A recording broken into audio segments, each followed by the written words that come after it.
Hello dear students, let's start our study once again. 9th class के बच्चों को मैं हिंदी से अंग्रेजी की तरफ बढ़ा रहा था कि हिंदी के लिखे हुए शब्दों को आप अंग्रेजी में कैसे लिखेंगे या अंग्रेजी में लिखे हुए शब्द को आप कैसे पढ़ेंगे, उसका प्रोनाउंसिएशन कैसे करेंगे, उसका उच्चारण कैसे करेंगे। इसके लिए मैं आप लोगों को मात्राओं का ज्ञान बता रहा था कि हिंदी की कौन सी मात्रा अंग्रेजी के किस अक्षर से बनती है और उसका उपयोग कैसे किया जाता है। इसके लिए मैं आप लोगों को ये चीज़ भेज दिया हूँ, अल्फ़ाबेट पूरा आपको बताया हूँ, समझाया हूँ। फिर बिना मात्रा के रहने पर शब्दों को कैसे लिखा जाता है, 2 अक्षर के शब्दों को, 3 अक्षर के शब्दों को, 4 अक्षर के शब्दों को, ये मैं बताया। फिर उसके बाद आपको मैं बताया कि छोटा जो है वो देखिए किस तरह से इसकी मात्रा होती है, इसको मात्रा होती नहीं है, ये ए से बनता है। अगर किसी भी वर्णमाला के किसी भी व्यंजन अक्षर को अकेले कहीं लिखना होता है तो उसके बाद ए लगा दिया जाता है। जैसे आपको पा लिखना है तो पी ए लिखते हैं, फा लिखना तो एफ ए लिखते हैं, गा लिखना तो जी ए लिखते हैं, सा लिखना है तो एस ए लिखते हैं, बड़ा सा लिखना है तो एस एच ए लिखते हैं। अकेले कहीं लिखना है तो ये लगाना पड़ता है। ये चीज़ आपको मैं बताया हूँ। और उसके बाद बड़ा के बारे में बताया। बड़ा का सिस्टम क्या है ये देखिए, ये मैं आपको इस तरह से बताया हूँ। बड़ा जो है वो सिंगल ए से भी बनता है और डबल ए से भी बनता है। कब सिंगल ए का प्रयोग किया जाता है, कब डबल ए का प्रयोग किया जाता है, इसके लिए मैं आपको नियम बताया। फिर छोटी जो है इसकी मात्रा देखो इस तरह से लगती है, चाहे छोटी लिखना हो चाहे छोटी की मात्रा लगानी हो, आप आई का प्रयोग करते हैं, ये सिस्टम बताया। इसके बाद बड़ी का नंबर आया तो देखो बड़ी के लिए आपको मैं सिस्टम बता दिया कि ये 2 चीज़ों से बनता है, आई से और डबल ई से बनता है। कब हम आई का प्रयोग करते हैं, कब डबल ई का प्रयोग करते हैं, इसको समझाया आपको मैं, उदाहरण सहित बताया। उसके बाद ऊ मतलब छोटा ऊ, ये यू से बनता है, चाहे छोटा ऊ लिखना हो चाहे छोटा ऊ की मात्रा लगानी हो, ये आपको बताया गया है पूरा विधान से, उदाहरण सहित शब्दों सहित बताया गया।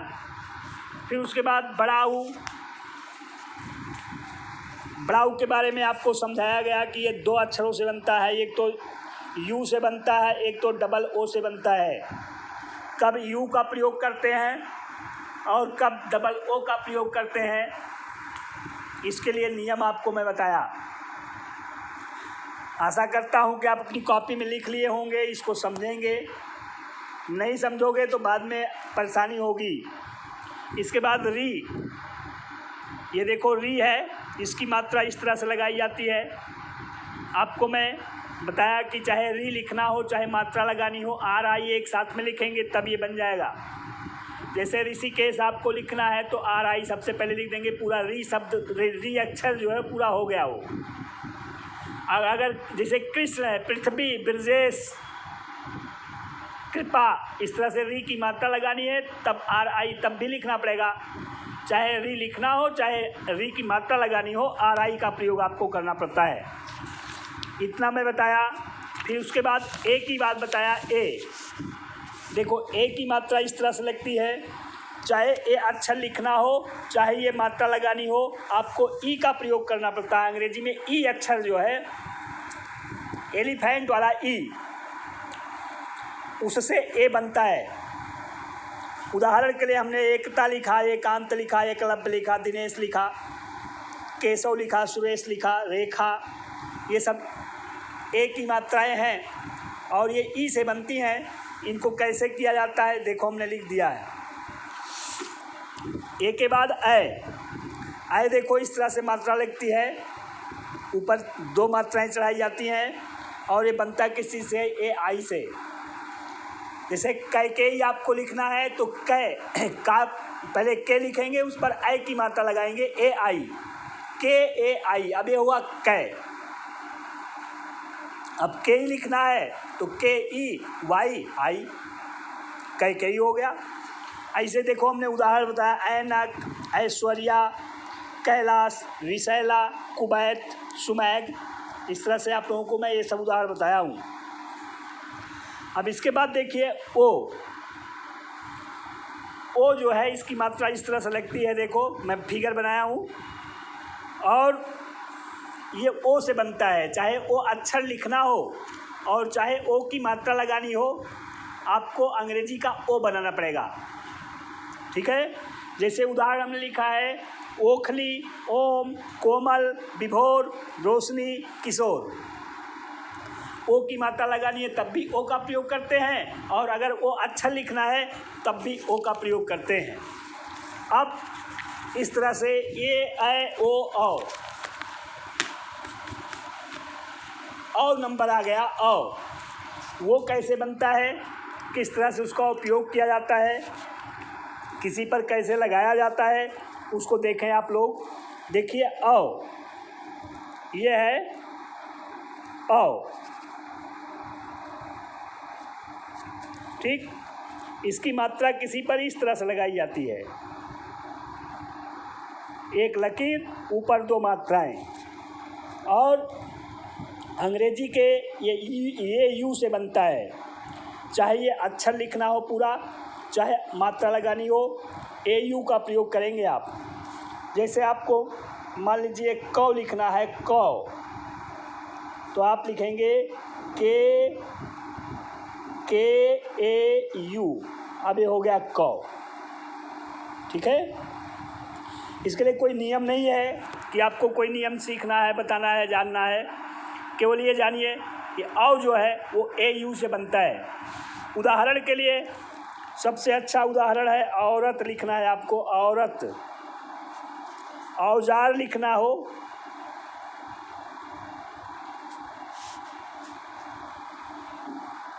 या गौरव लिखना हो, गौरव लिखना हो,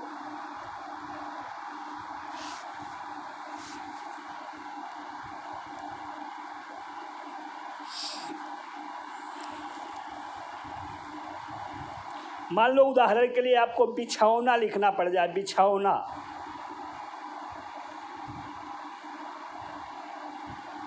इस तरह से औ की मात्रा समझिए इतने में। जैसे औरत लिखना है तो पहले औ लिखना है। औ के लिए आप ए यू लगाइए, ए यू लगाए, अब ये पूरा औ हो गया।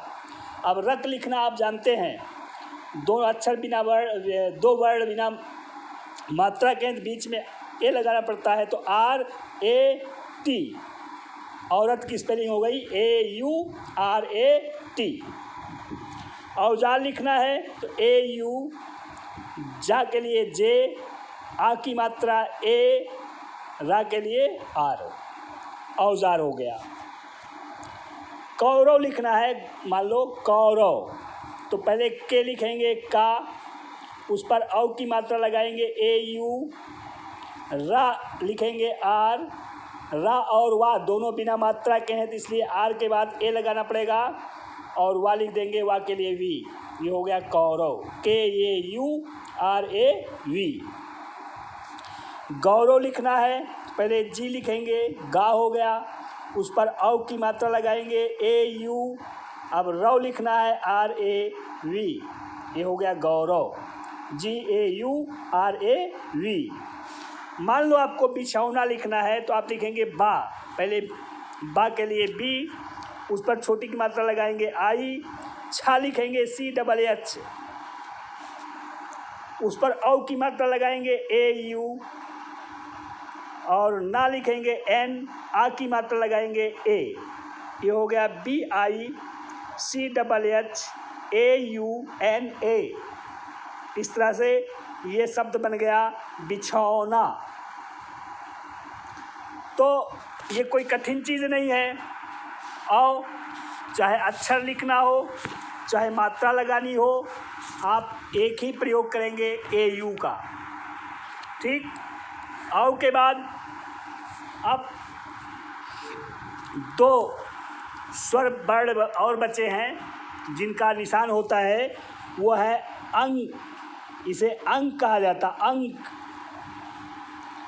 और इसकी मात्रा किसी पर इस तरह से लगती है, ऐसे ऊपर एक पॉइंट रख दिया जाता, बिंदु रख दिया जाता है, ये अंग की मात्रा हो गई।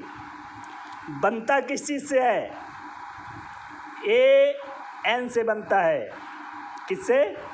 ए एन से।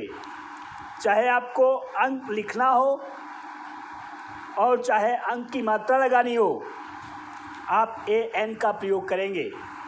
जब ए एन लिखेंगे तब ये पूरा, चाहे मात्रा लगानी होगी मात्रा बन जाएगी, अगर अक्षर लिखना होगा तो अक्षर बन जाएगा। जैसे मान लो आपको लिखना है कंग, तो आपको लिखना पड़ेगा के ए एन, कन। समझे? उदाहरण के लिए आपको बताऊं, अंगूर, अंगारा,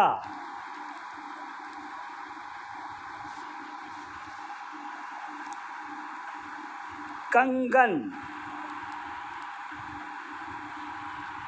संगम,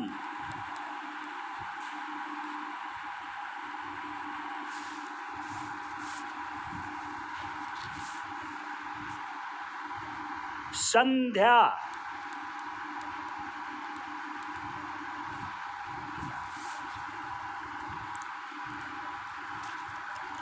अंशिका,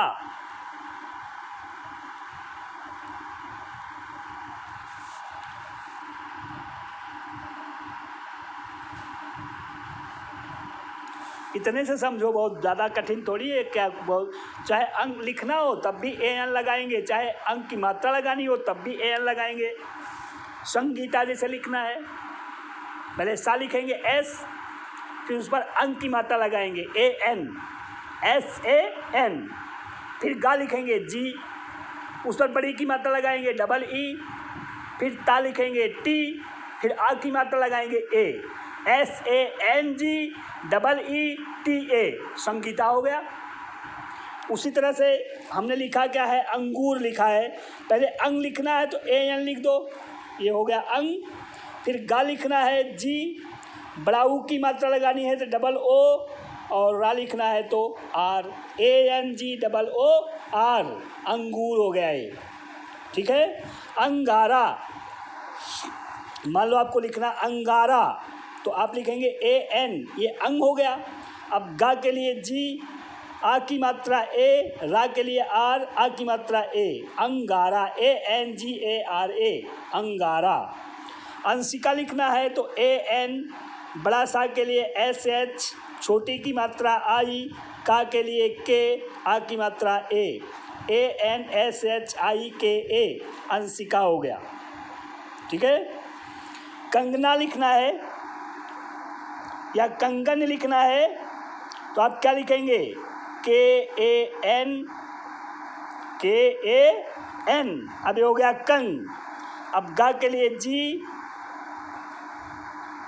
ना लिखना है, अगर कंगन लिखना होता, ना पर आ की मात्रा ना होती तो गा के बाद यहाँ जी के बाद ए लगा देते, लेकिन ना पर आ की मात्रा इसलिए ए नहीं लगा जाएगा, जी एन ए लिख देंगे, कंगना हो गया, K A N G N A, Kangana.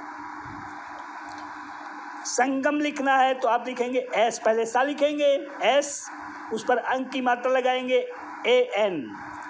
गम लिखना है तो G A M, S A N G A M, संगम हो गया। संध्या लिखना है आपको, आप लिखेंगे एस ए एन, सन। अब धा के लिए डी एच और वाई ए, संध्या हो गया। इस प्रकार आप लोगों को मैं छोटा बड़ा, छोटी बड़ी, छोटा उ बड़ा उ री, ए आई ओ औ अंग, इतने की मात्रा का बोध करा दिया। अब अंतिम स्वर वर्ण है अह। देखिए अंतिम स्वर वर्ण क्या है, अह। ये किससे बनता है, ए एच से। किससे बनता है, ए एच से। और ये मात्रा किस तरह से लगती है, इस तरह से लगती है। इसी पर आप ता लिख दें तो हो जाएगा तह, हा लिख दें ह, सा लिख दें सह, पा लिख दें पह, यही से बनता है ये, इस तरह से। ठीक है। और जैसे मान लो आपको लिखना है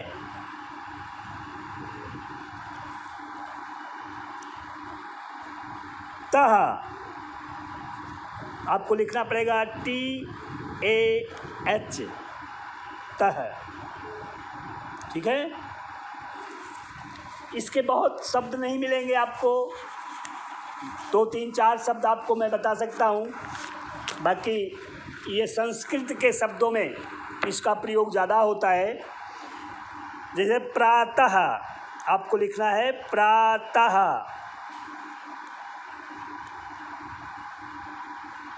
या आपको लिखना है अतः, या लिखना है स्वतः।